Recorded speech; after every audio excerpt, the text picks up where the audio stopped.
Então, boa noite.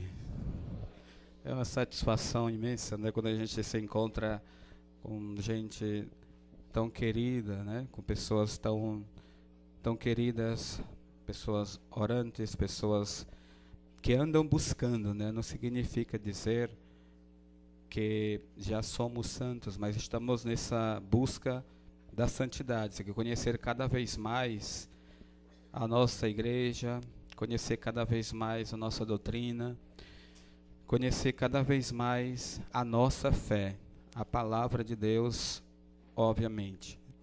E a partir daí, a gente entra mais neste mistério, né, que significa o mistério da Eucaristia, né, que hoje é o tema, né, a oração eucarística.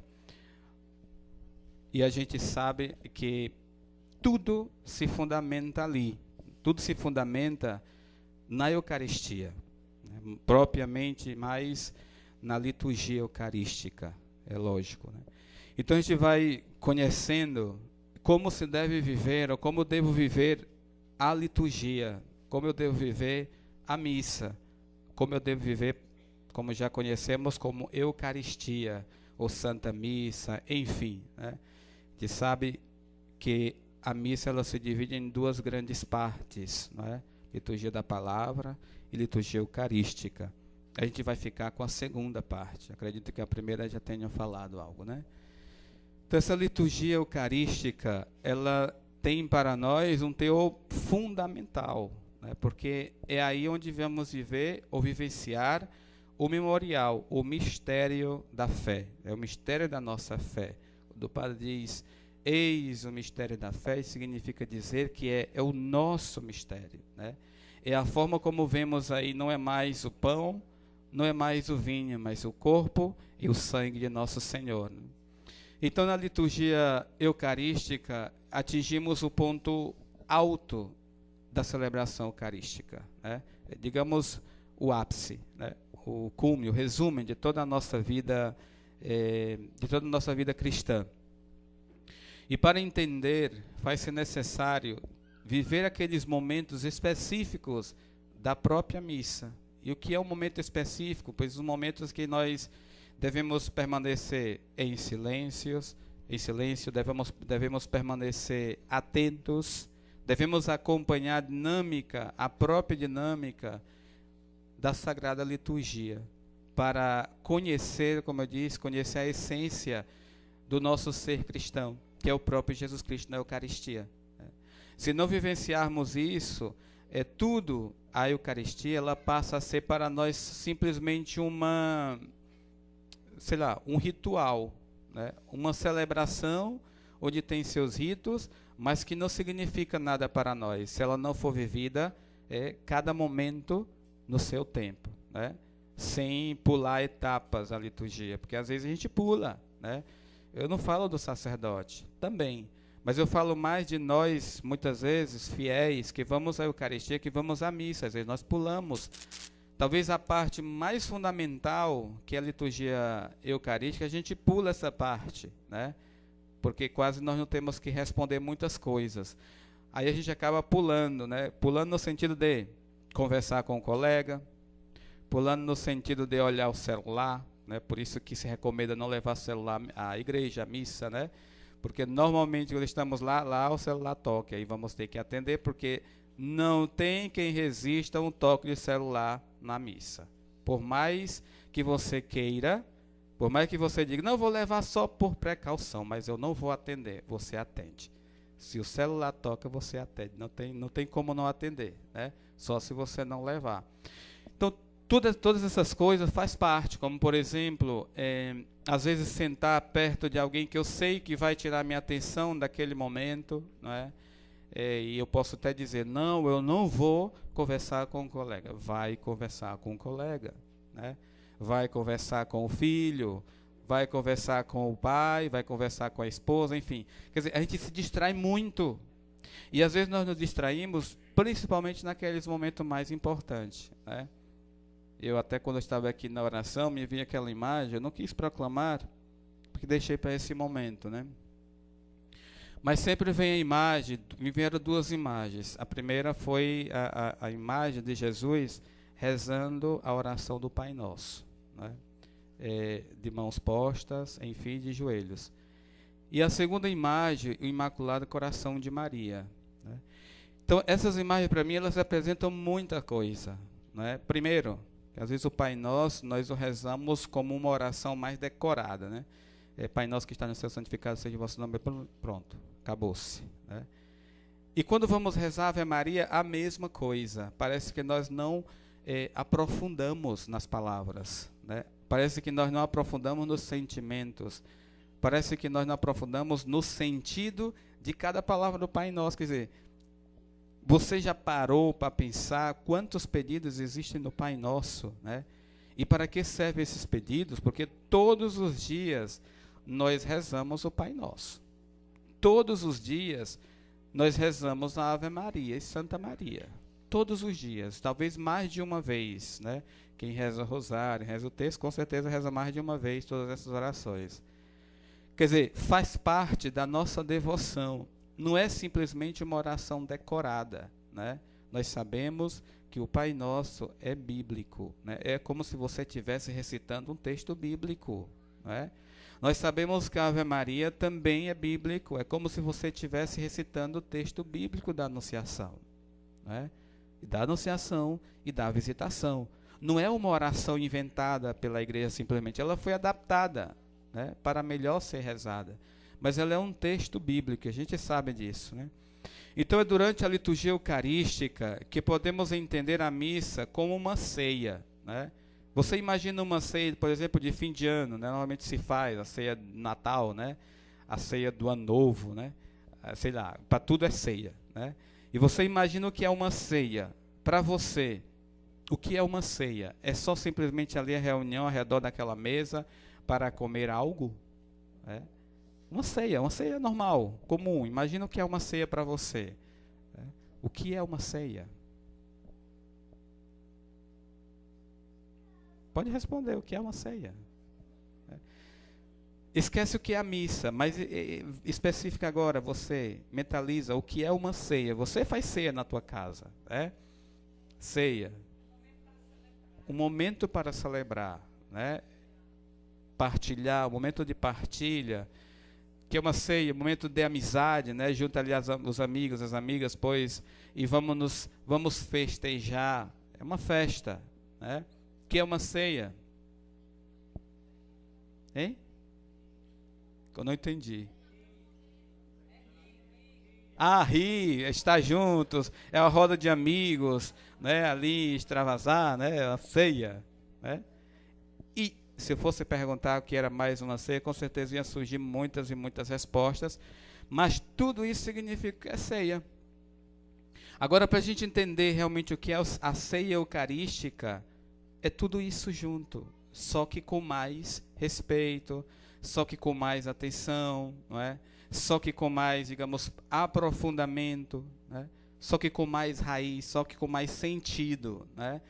Porque é o sentido pleno a ceia eucarística, né? Não é simplesmente uma reunião de pessoas, não é simplesmente um encontro de pessoas, mas é um encontro de pessoas que partilham a mesma fé, né? Que partilham a mesma esperança, que partilham o mesmo horizonte, porque eu tenho certeza que o horizonte de todos nós aqui um dia é a salvação, né? Ninguém aqui quer algo diferente. Se tiver, por favor, desça as escadas e vá para casa, né? Então todos nós aqui queremos é a salvação, né? Para chegarmos a isso, temos que passar por várias etapas, né? Para chegarmos até o que para nós imaginamos como salvação, né?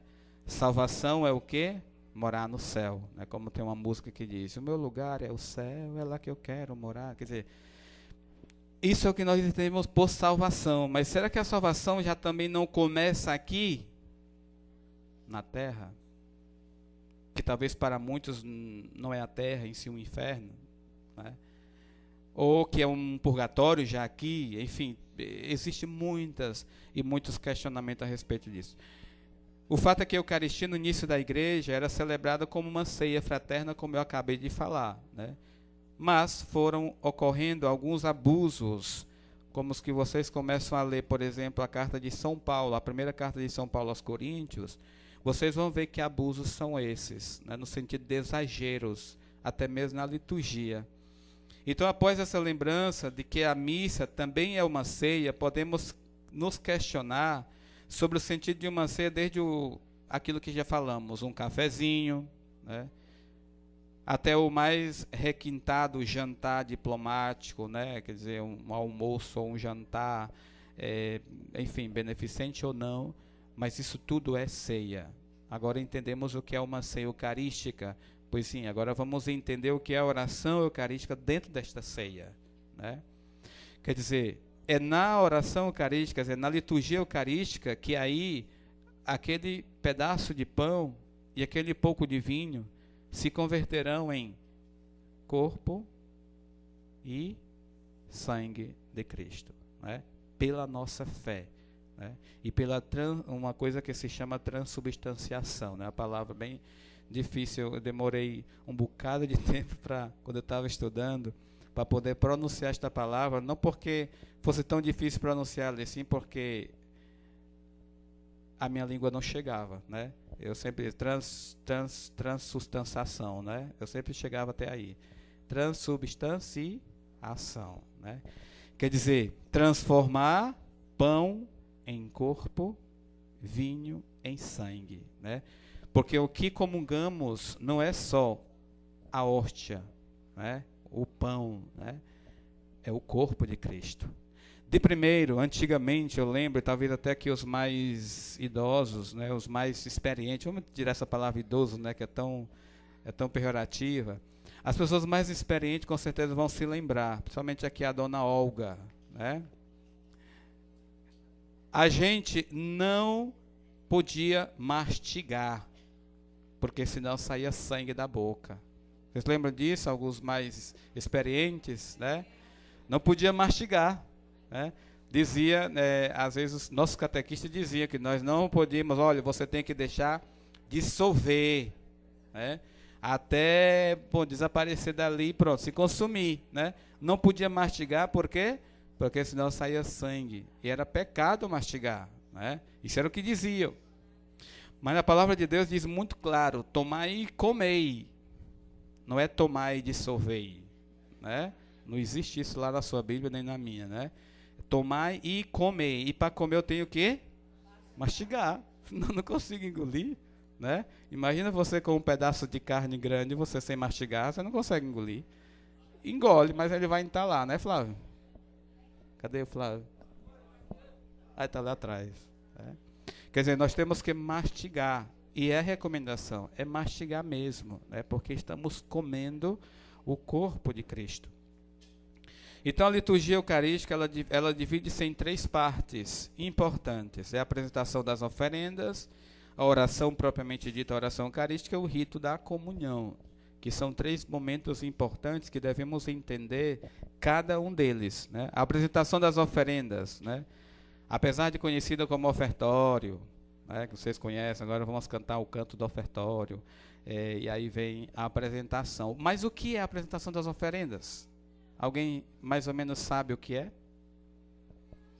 Quando se fala da apresentação das oferendas, o que apresentamos ali? É a coleta? É as ofertas? O que é? Ei? O pão e o vinho, o trabalho, mas também, ao final, a nossa vida, que o Tiago falou, né? A nossa vida. Por isso existe aquela oração depois, né? Então, é para coletar a nossa vida, as nossas preces, as nossas orações, os nossos sentimentos, né? Aquilo que nós estamos celebrando naquele dia. Por isso que apresenta o pão, que representa o quê? A vida do homem, o que ele é, uma vez que ninguém vive sem comer e nem beber, né? Depois representam também o que o homem faz, pois ninguém vai à roça colher pão, nem à fonte buscar vinho. E depois em Cristo o pão e o vinho adquirem um novo significado, tornando-se o corpo e o sangue de Cristo. Então, como podemos ver, o homem é o que o homem faz. Adquire um novo sentido em Jesus Cristo, não é? Tudo aquilo é por Ele. Por isso que ao final de contas existe aquela, vamos chegar lá um momento, mas só adiantando um pouco, a doxologia, né? Por Cristo, com Cristo e em Cristo. Isso, essa palavra estranha, doxologia, significa isso, né? Por Cristo, com Cristo e em Cristo. Alguns padres cantam, outros rezam, enfim. Mas é para isso, para dizer que é por Ele, com Ele e para Ele. E nele, na verdade, né? E a água? O que significa aquele pouquinho de água que o padre, algumas gotas, talvez uma, duas, três, não sei, que o padre coloca dentro do vinho? Alguém sabe para que é? É a nossa humanidade? É? É o quê? Quem disse isso? É a nossa miséria? O que vocês acham? Hein? Mais ou menos, o que vocês acham? É a nossa miséria? Não? Ah, bom. Então, durante a apresentação das oferendas, o sacerdote mergulha algumas gotas de água no vinho. E por que isso? Sabemos que no tempo de Jesus, os judeus bebiam vinho diluído em um pouco de água. E certamente Cristo também devia fazê-lo, pois era verdadeiramente homem, e por isso ele fazia. Por outro lado, a água, quando misturada ao vinho, adquire a cor e o sabor do mesmo. Ora, as gotas de água representam a humanidade que se transforma quando diluída em Cristo, né? Aquilo que vocês falavam, mas só para que vocês entendam o que e por que essa tradição, né? Porque era o costume daquela época, mas tem um significado isso. A nossa humanidade, quando imersa na pessoa de Cristo, ela muda, né?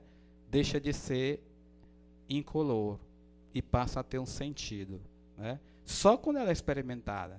Quando eu realmente tenho essa experiência com Cristo, isso acontece. Por isso que a gente, às vezes, são coisas que às vezes se passam desapercebidas na missa, porque nós não prestamos atenção. Que é o momento que temos que estar mais atento. E aí, como eu disse no início, a gente se dispersa, conversa com um colega, né, olha para o lado, quer dizer. E naquele momento, quando entra a liturgia eucarística, aprenda uma coisa. Toda a missa, lógica, ela é importante, toda ela, né? Mas esse momento mais importante da Eucaristia é quando entra na liturgia eucarística. Aí você tem que prestar atenção em todos os detalhes, porque tudo isso é simbologia e faz parte da liturgia. A gente não pode jamais esquecer que a gente tem que viver. A liturgia ela é vida, né? Se a gente não vive, se a gente não demonstra esse respeito pela nossa liturgia, ninguém mais vai demonstrar, não. Às vezes passa a ser um momento simplesmente de um ritual que é necessário, mas que a gente só ao final vê só quando o pão está pronto. Digamos assim, quando você está na cozinha, a tua mãe está cozinhando, fazendo a tapioca, sei lá, da manhã, né? E você vê, sabe mais ou menos como é, né? Precisa molhar a goma, precisa colocar sal, mas precisa colocar no fogo também, né? E precisa não só colocar, como precisa estar olhando, né? Formatar, digamos, fazer o formato da tapioca do jeito que você quer. Eu digo tapioca, mas pode ser qualquer outra coisa. Imagine aí criada, né, ou feita na cozinha ou em qualquer outro lugar, sei lá, ele que trabalha com madeira, porta, essas coisas, né? Quer dizer, a gente vê só o resultado final, mas não vê como ela foi feita, que trabalho foi feito naquele momento, né? É o que acontece às vezes, muitas vezes na Eucaristia. A gente entra na fila da comunhão, porque sabe que vai comungar. Mas o que eu vou comungar? O que é que eu vou comungar ao final? Ah, é o corpo de Cristo, padre. Sim, é o corpo de Cristo. Tá certo, é o corpo de Cristo. Mas para mim, realmente é o corpo de Cristo. Eu participei desde o início, porque não é a mesma coisa eu entrar na fila e não é a mesma coisa eu ter visto como aconteceu tudo aquilo, né? São coisas diferentes. Por isso que às vezes a gente não entende a liturgia, não entende a missa, né? Às vezes acha a missa a linguagem dos jovens, né? Às vezes acha a missa um saco, né? Às vezes acha a missa que o padre está falando de mais homilia. Às vezes acha a missa que esse padre é muito parado, né? Tem que cantar mais, ou tem que, sei lá, animar mais, dinamizar mais. Quer dizer, a gente acha tudo, mas ao final de contas nós não vivenciamos a liturgia. Esse é o nosso problema católico, né? em todo o mundo. É porque talvez nós não vivenciamos a liturgia. A gente vê aquela liturgia muito bonita, bem preparada na televisão, quando aí tem uma missa, por exemplo, no Vaticano, né? São missas bonitas, todo cantado em latim, em gregoriano, quer dizer. Mas a gente, essa missa foi muito linda, às vezes dura 3 horas, às vezes 4 horas, né? Mas a gente, olha, foi muito bonita, certo? E uma missa que às vezes dura 1 hora, talvez no máximo, no nosso dia a dia, a gente acha que aquela missa dura uma eternidade. Porque, afinal de contas, a gente não está indo para a missa. A gente está indo para cumprir um preceito. Simplesmente isso. Cumprir, sei lá, uma obrigação cristã, né, de batizado. Ou, sei lá, me livrar logo, né, na missa do domingo, né, que às vezes quando tem, mas eu quero me livrar logo, né, da missa do domingo. Não, já fui para a missa ontem no sábado à noite, então ela serve para o domingo. Quer dizer, se for a mesma liturgia, ela serve, né? Mas se o padre utiliza outra, então já não serve. Ao final de contas, o que é a missa? Se é aquele encontro, né, aquele encontro com o irmão, aquele encontro acima de tudo com Deus. E é nessa perspectiva que eu devo conceber a Eucaristia, né? A missa, a liturgia eucarística. Então, depois tem a preparação do altar, que tudo isso tem um sentido para nós, né? Que é colocar o corporal, tudo aquilo que vocês imaginam quando uma dona de casa vai preparar a mesa para o jantar ou para o almoço. Se bem que hoje em dia, para o jantar às vezes sim acontece, mas para o almoço já nem tanto, porque já não nos reunimos para o almoço, né?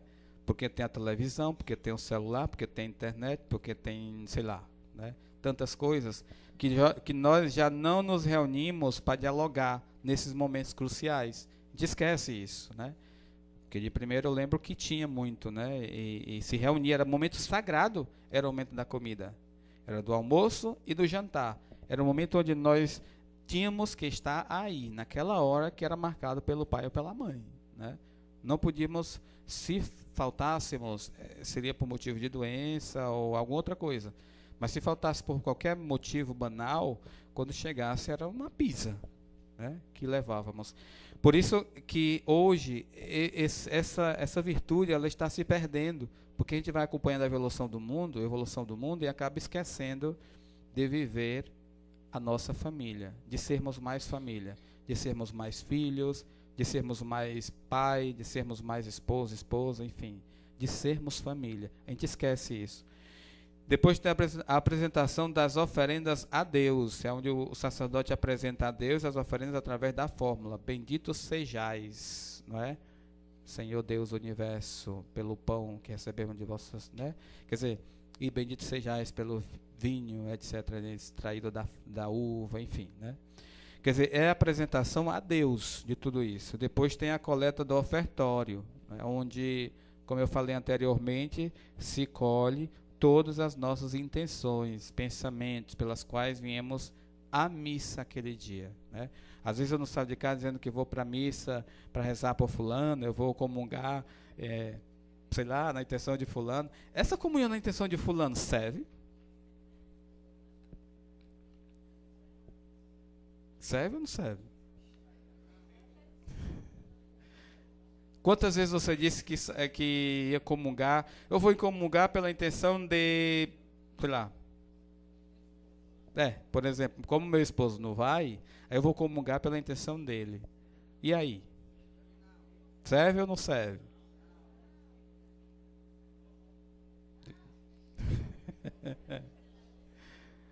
Quem acha que serve, levanta o braço.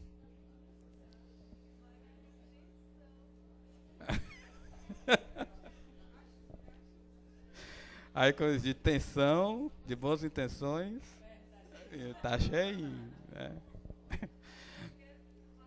Você quer que vale, né? Muito bem. E quem acha que não vale, levanta o braço. E quem está na coluna do meio? Todo mundo, né? Às vezes as pessoas dizem assim: padre, eu posso rezar pela intenção de fulano? Para rezar? Pode. Pode rezar. Pode jejuar, né? Pode fazer sacrifício. Agora, padre, eu posso comungar na intenção de fulano? O que é comunhão? Aí eu respondo para vocês, depois que vocês me disseram o que é a comunhão.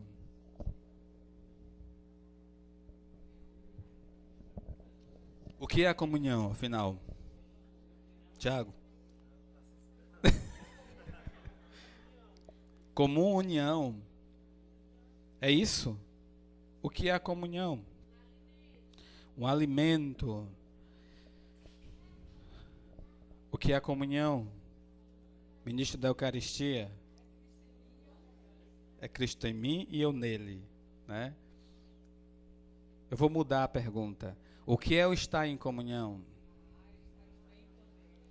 É o estar de bem com Deus, de bem com a minha igreja, de bem com meu irmão, não é? Eu estar de bem com a vida, né? Mas de bem com a vida no bom sentido, né? Eu estar de acordo com a sua escolha, né? A sua vocação, estar de bem com a esposa, estar de bem com o esposo, estar de bem com os filhos, estar de bem no trabalho, estar de bem na escola, estar de bem com os colegas, mas acima de tudo estar de bem com Deus e com a igreja, né? Quando eu digo estar de bem com a igreja, estar de bem com o seu padre, é o seu pastor, né? Quer dizer, isso é estar em comunhão. Agora, quando eu comungo na intenção de alguém, isso é eu estar em comunhão? Sim ou não? Quando eu comungo na intenção, por exemplo, da Rejane, ela não vai para a missa e eu vou comungar na intenção dela. Eu estou em comunhão com a igreja? Estou? Ela está insistindo em dizer que sim, né? É claro que sim, né? É lógico que sim, né? Então, assim, quando... Aí vocês estavam com medo, era que... Principalmente a Regiane, que eu estava morrendo de medo. Quando as pessoas... Então, quando as pessoas me perguntam, padre, posso comungar em intenção assim? Pode comungar, né? Mas assim, eu comungo não é simplesmente porque eu estou comungando por aquela pessoa, entendam bem. Você não comunga por ninguém. Não. Você comunga rezando por aquela pessoa. Vocês estão entendendo? Cuidado para não confundir, porque não é a mesma coisa, né? Eu vou comungar no lugar, sei lá, da pessoa que não vai para a missa. Não posso, né? Eu posso ir para a missa, rezar, comungar e rezar por ela, né? Eu estou em comunhão, estou trazendo aquela pessoa, mesmo que ela não saiba, para também estar em comunhão um momento. Por quê? Principalmente quando é esposo ou quando é esposa, porque é uma só carne, não? Então é importante isso. Você não pode esquecer disso, para que entendamos o que é aquela ceia, né? Depois tem o lavar as mãos, é no sentido de purificação, né? Que o padre, depois que ajeita, né, arruma o altar, ele vai lavar as mãos. Não é como Pilatos, né? Lava minhas mãos. Não, não é nesse sentido. Às vezes pode dar o sentido, mas não é. Purificação, né? Quando eu vejo que o recomendado que você for cear, seja lá comer alguma coisa, recomenda que você lave as mãos. Padre, mas eu acabei de lavar, não tem importância, lava de novo, né? Então, como a Eucaristia é uma ceia, é natural que o padre, pela dignidade, pelo respeito, ele tem que lavar as mãos, porque ele vai pegar, digamos, no que significa a refeição, né? Que é o corpo de Cristo. Vocês estão compreendendo? Estou falando muito rápido não, né? Por isso é importante a gente... Depois ele diz, orar irmãos e irmãs. Convida a Assembleia a unir suas orações naquele momento. Orar irmãos e irmãs, para que o nosso sacrifício seja aceito por Deus Pai Todo-Poderoso, né? E assim sucessivamente. Quer dizer, existem outras fórmulas dessa mesma oração, mas quer dizer a mesma coisa. E agora entramos na oração eucarística. Tem um prefácio, né? O prefácio é como se fosse uma introdução para o que estamos vivendo naquele momento. Tem o prefácio do Natal, tem o prefácio do Advento, tem o prefácio da Quaresma, tem o prefácio de Maria, tem o prefácio dos mártires, dos santos, enfim, dos apóstolos. É uma introdução, mas já entra na oração eucarística, né? E o santo? ele deve ser cantado ou rezado na missa? Se recomenda que o santo sempre se cante, sempre seja cantado. Se tem uma coisa que não pode deixar de ser cantado, é o santo na missa. Todas as outras orações, todos os outros cantos, eles podem faltar, quer dizer, não é necessário. Mas o santo não, porque é uma aclamação, né? Então ele tem que ser cantado. Na verdade, recomenda-se sempre, nas rúbricas do missal, que se oportuno se cante, né? Sempre se canta. É o santo. E o santo, por exemplo,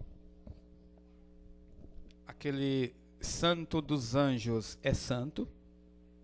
Santo, santo, santo. Que é o que mais se escuta muitas capelas. É santo? Claro que não, porque não é a oração, tem que ser a oração. Santo, santo, santo, Senhor Deus do universo, céu e a terra. Quer dizer, tem que ser a oração. Senão, não é santo litúrgico, né? E nem substitui o santo na liturgia. Depois, dentro da oração eucarística, tem a invocação do Espírito Santo, que é naquele momento, né?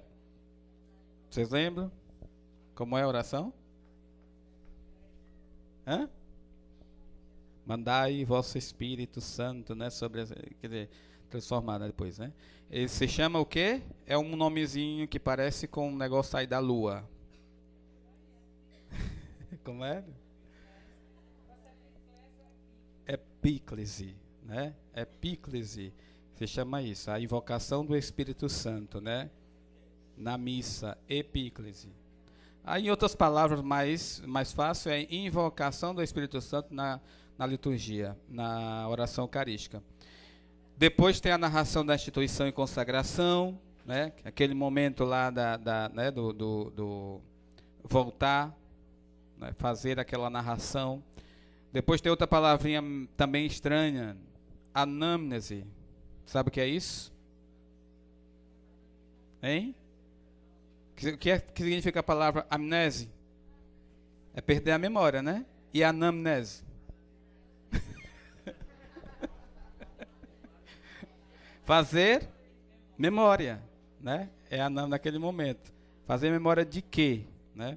Em obediência a este mandato recebido de Cristo, o Senhor, através dos apóstolos, a igreja celebra a memória do mesmo Cristo, recordando de modo particular sua bem-aventurada paixão gloriosa e ressurreição e ascensão aos céus. Fazer memória, né, do que aconteceu com o próprio Jesus Cristo. Depois tem a oblação e tem as preces e intercessões, quando ele começa a pedir pela igreja, pelo Papa, né, pelos bispos, pelos padres, sacerdotes, enfim, pelos diáconos. Quer dizer, começa a pedir por todo o povo. É intercessão, as preces. Não é aquelas preces da Assembleia como nós conhecemos, né? Já é outro momento. Quer dizer, isso aí já é na liturgia as preces da Assembleia, na liturgia da palavra, né? Estamos na liturgia eucarística, né? Para a gente entender bem isso aí. Interceder por ela se exprime que a Eucaristia é celebrada em comunhão com toda a igreja, tanto do céu como da terra. Que é interceder, os santos, principalmente a primeira oração, né? Quando se fala de todos os apóstolos, né? De todos os santos, enfim. E a gente vivencia muito aquela primeira oração, por exemplo, a primeira oração, número 1, da liturgia da oração eucarística. Logo no início, ela já faz aqui a bênção, né? Na consagração naquele momento, porque já faz o sinal da cruz ali, né? Naquele momento as pessoas devem se ajoelhar já ou não? Na primeira oração, oração 1, que às vezes é a oração mais difícil dos padres fazerem, né? Eles fazem mais a 2, que é mais fácil, né? Que é bem mais rápido, né? Depois tem a doxologia, aquilo que eu falei no início. O que é a doxologia? Bora lá? Por Cristo, com Cristo e em Cristo, né? A voz de Deus Pai Todo-Poderoso. O que mais?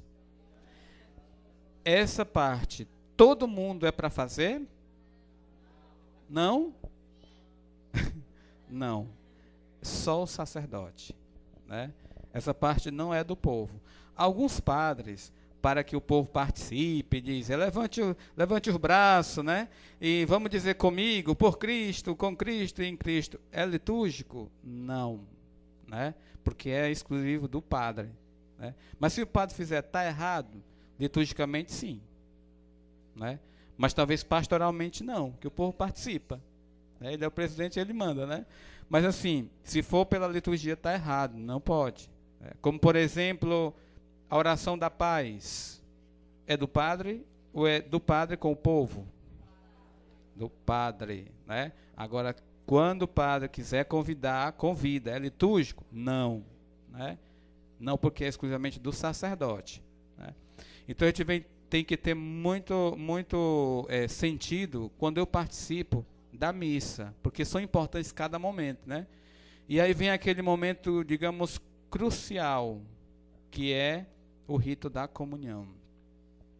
Então, no rito da comunhão, a oração eucarística representa a dimensão vertical da missa, em que nos unimos plenamente a Deus em Cristo. E após alcançarmos a comunhão com Deus Pai, desencadeamento natural dos fatos é o encontro com os irmãos, uma vez que Cristo é único e é tudo em todos nós, né? E depois tem aquela oração que eu comecei falando, a oração do Pai Nosso. Só que na oração do Pai Nosso, às vezes a gente escuta as pessoas ao final dizerem amém. É litúrgico dizer amém ao final? Por que não? Porque vai continuar, ela não termina aí, né? Então é o único momento que não se diz o amém do Pai Nosso. É na Eucaristia, né? É na Eucaristia, porque ele continua. Essa oração, ela continua. E depois tem a oração da paz, que de primeira hora, a paz, na verdade, é aquele momento onde o padre faz a oração da paz, e é só ele, é do sacerdote, né? Senhor Jesus Cristo, dissestes aos vossos apóstolos, é só do padre, né? Quando ele quer, às vezes ele convida a assembleia a fazer com ele. Ele é o presidente, então ele que decide, mas não é litúrgico, né? É uma ação pastoral, é válida, mas não é litúrgica, né? Então a gente tem que ir acompanhando isso para entender. Aí tem aquele momento que no Missal Romano diz, segundo o costume, né, a saudação. E aí é onde existe uma certa polêmica, na verdade, principalmente nesses últimos meses, né, na verdade, né? Polêmica no sentido de que muitas paróquias se tinham o costume de fazer aquele momento, né? Vamos abraçar, nos desejar a paz aos nossos irmãos. Lá vem um padre que descia também do altar, se ia lá abraçando cada um, e aí lavar os colegas de lá por detrás, lá ia saudar, e naquele momento ele perguntava, oi fulano, como é que tá? Né? Oi, bem-vindo, que bom que você veio, né? E tal, e abraçava, e dá aquela... Quer dizer, alguns padres diziam que era o momento do recreio na missa, né? Entre aspas, né? Era o momento do recreio, porque era o momento onde todo mundo começava a se encontrar. É litúrgico? Não, né? Nem é litúrgico, em realidade. Se diz dar a paz a quem está do meu lado esquerdo, do meu lado direito, na frente ou atrás, só, e ninguém mais, né? O sacerdote só que está lá, né? Perto dele, não tem que descer, né? Depois, se pode cantar um canto da paz... Mesmo que ele coloque assim, se coloca um canto da paz, sim ou não? Não, porque não existe esse momento, né? Não existe eu ir dar a paz, porque a paz o padre já diz, né? A paz esteja convosco. Pronto. E o amor de Cristo nos uniu. Acabou-se, né? Aí se ele quiser dizer, pois, olhe para o seu irmão da direita, da esquerda, dê a paz para ele. Pronto. Não tem problema nenhum não, tá certo? O que não podemos é sair dos nossos lugares para ir saudar aquele que está não sei aonde, né? Porque então já começa a dispersão, né? Como dizia mesmo, pejorativamente é a hora do recreio, né? Como em muitos lugares existem isso. Alguns padres, eles colocam a paz no final da missa, quer dizer, de tudo, né? Colocam, né?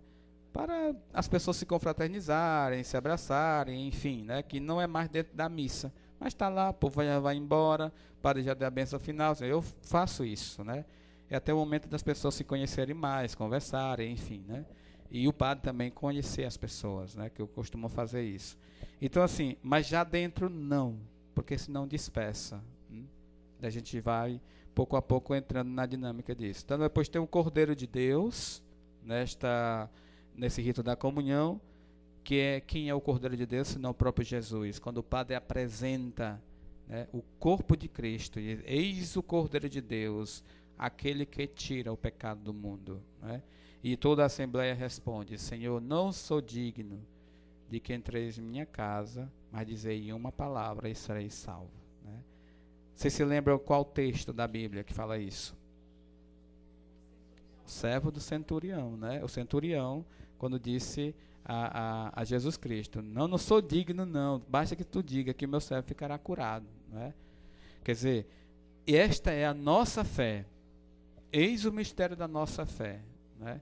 E aí a gente responde: anunciamos, Senhor, a vossa morte, proclamamos a vossa ressurreição.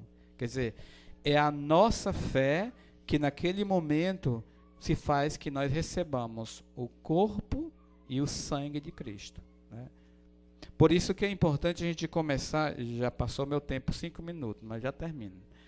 Por isso é importante a gente começar entendendo o que é a missa, o que é a Eucaristia, principalmente essa parte, que é o ponto mais alto da celebração, a liturgia eucarística, né? Onde devemos ficar, de olho para saber cada detalhe que é importante, para não passar desapercebido, não para saber se o padre errou, se não errou, não, é para entendermos como é feito aquilo ali, até chegar na nossa boca, até chegar no nosso coração, né? Quando Jesus se faz presente, porque somos sacrários vivos de Deus, e quando ele se faz presente em nós, e que a partir daquele momento eu devo me sentar quando eu comungo, não é que naquele momento, já comunguei, agora eu vou conversar com meu colega. Não, ao contrário, né? Aí é que eu devo fazer mais silêncio, porque agora estou com Jesus no meu coração, né? E é naquele momento é que eu devo entrar em sintonia. Dizia, e termino com isso, dizia um membro do Shalom, de um rapaz que se chama Dalvilmar, né? Ele contava uma experiência muito, muito peculiar, muito diferente com o Senhor. Ele dizia, toda vida que comungava, ele ia sentar no lugar dele lá, e se punha a conversar com os anjos. Inclusive até foi feita uma música, né, conversando com os anjos, 2 anjos, né? E se aproximaram dele 2 anjos, né? Onde disseram para ele, ele perguntou, na verdade, né, vocês sempre estão comigo? E os anjos diziam, olharam para o outro como que diga, é maluco esse, né? E disse, nem sempre.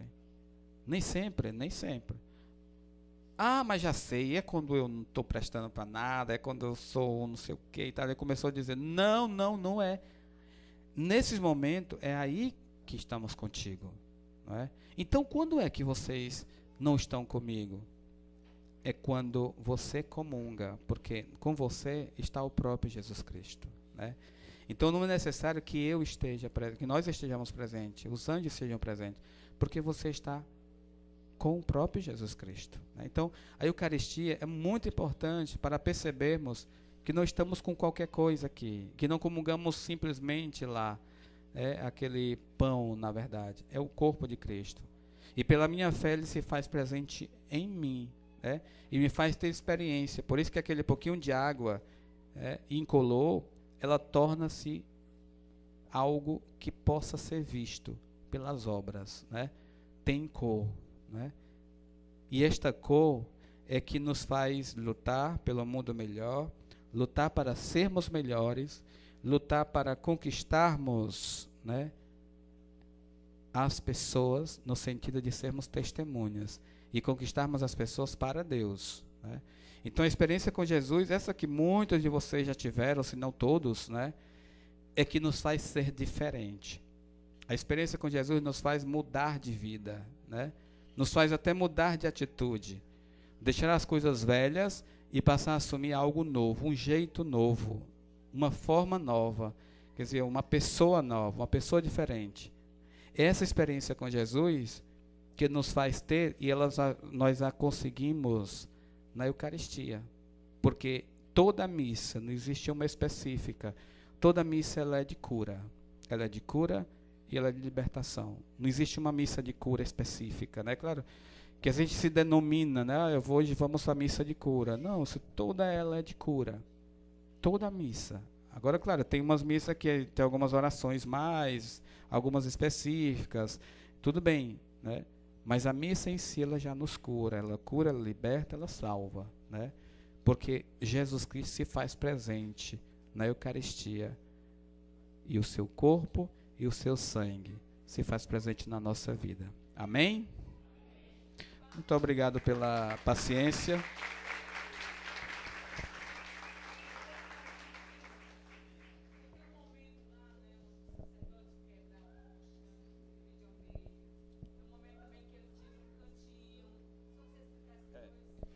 Por exemplo, nesse momento, por exemplo, que o sacerdote, ele tira um pouquinho da hóstia, um pedacinho e coloca dentro do vinho, não é?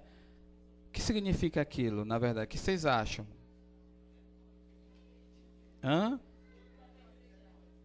É nós? O que é, Regiane? O que vocês acham? É o quê? E o que é? O que vocês acham? Por que que o padre pega um pedacinho do corpo já, não é? E coloca dentro do vinho? Para quê? Porque é uma só coisa, né? É uma só. O vinho, o corpo e o sangue se unem. É sinal da união, né? Não é só separado, simplesmente. Porque às vezes o povo diz, porque só comungamos uma espécie, não é só a carne, mas na carne já tem sangue, né? Então aquele pedacinho que o sacerdote coloca dentro do vinho é para dizer que ali houve uma união, uma unidade, corpo e sangue, ou corpo-sangue, como queiram, né? Quer dizer, esta unidade, né? Dizer que é simplesmente uma só coisa, é o corpo de Cristo como inteiro, né? É isso? Bom, isso antes se fazia no início logo, né? Partia o pão, aí quebrava, né? Já vi que não é litúrgico, não se pode fazer isso, né? Isso se faz ao final, no sentido de quê? De partilha, né? Entenda que é de partilha, partilhar o corpo de Cristo, né? Então, eu acredito que seja para nós uma vivência muito pessoal, né? De entender que aquilo faz parte da nossa vida, da nossa doutrina, do nosso ser cristão. Então a gente busca constantemente ter essa experiência viva com o próprio Jesus Cristo, na Eucaristia e na palavra. Por isso que a missa tem essas duas coisas importantes, liturgia da palavra e liturgia eucarística, porque as duas coisas estão unidas. É lógico que a liturgia eucarística, como eu disse, é o ponto mais alto da celebração.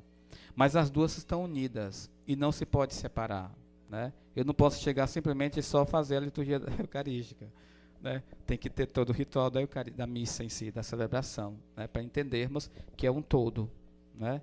É um todo, um corpo, na verdade, né? Perdão?